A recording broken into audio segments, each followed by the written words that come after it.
सरकार स्वच्छता अभियान निकालती है, मगर हम क्या कर रहे हैं? हम सिर्फ उंगली उठाते हैं प्रशासन पर, सरकार पर, लेकिन हमारा खुद का दायित्व क्या है? कभी आपने ये गौर किया है कि हम लोग क्या करते हैं? हम कितने जिम्मेदार हैं ये ऐसे कूड़ा कचरा, ऐसे ट्रैफिक नियमों का उल्लंघन करना, ये सारे चीज़ों को लेकर? सबसे पहला कर्तव्य हमारा ही बनता है कि जो कानून बनाया गया है उसके तहत हम रहें, उसके तहत हम काम करें।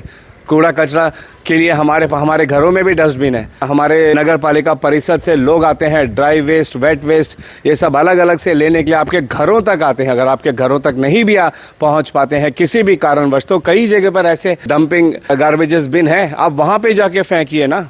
सड़क किनारे फेंक देने, अपने घर से थोड़ा दूर जाके दूसरों के घरों के सामने कूड़ा कचरा फेंक देना, ये कहाँ की अक्लमंदी है? आप बताइए। कहीं ना कहीं से आज आप दूसरों के घर के सामने फेंक रहे हो, कल को दूसरे घर वाले आपके घर के सामने भी फेंकेंगे। इस तरीके से करते रहेंगे तो पूरा का पूरा शहर कूड़े कचरे से भर जाएगा।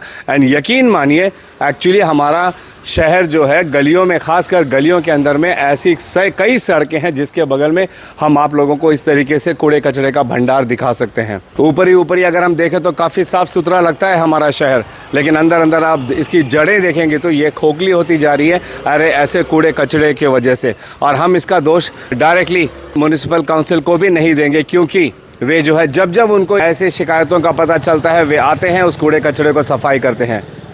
वो जगह साफ रह सकता है और वो तभी रह पाएगा जब हम आगे से अपनी जिम्मेदारी समझकर हम वहाँ पे कूड़ा कचरा ना फेंकें। इन रास्तों में अगर कानून निकला हुआ है कि यहाँ पे सड़कों के ऊपर में गाड़ियाँ पार्क ना करें, तो ये हमें मानना ही है। तभी हमारी सड़कें खाली रहेंगी, तभी सड़कों में जो है गाड़ियों की आवाजाही सुरक्षित तरीके से, सही तरीके से चल पाएगी। वरना इसी तरीके के ब्लॉकेजेस होते रहेंगे। एक ने अपनी गाड़ी रख दी, दूसरा अपनी गाड़ी अपने घर के अंदर लेके नहीं जा पा रहा है, उसने आधे रास्ते को कवर करके रख दिया, अब ये पूरा रास्ता जाम हो चुका है। एक दो गाड़ी की वजह से पूरा का पूरा रास्ता अब बेकार जाएगा, ना यहाँ से कोई गाड़ी जा पाएगी, ना आ पाएगी, लड़ाई झगड़ा होगा। तो हम चाहेंगे कि हमारी प्रशासन इस पर सख्त आदेश निकाले और लोगों को ऐसा करने से मना करे, और अगर भी ऐसे नियमों का उल्लंघन करता है उनके ऊपर में सख्त से सख्त कार्रवाई की जाए, फिर चाहे वो किसी भी डिपार्टमेंट से रिलेटेड क्यों ना हो। हम हमारे डीसी सर से ये विनम्र निवेदन करते हैं कि कृपया करके जो भी ऐसे कानून के नियम का उल्लंघन करते हैं, हमारे DSP Ajay Rai sir traffic, उनसे भी निवेदन करते हैं कि कृपया करके सख्त एक्शन लिया जाए ऐसे लोगों के ऊपर जिन्होंने अपनी गाड़ियों को बीच रास्ते में पार्क करके रखी।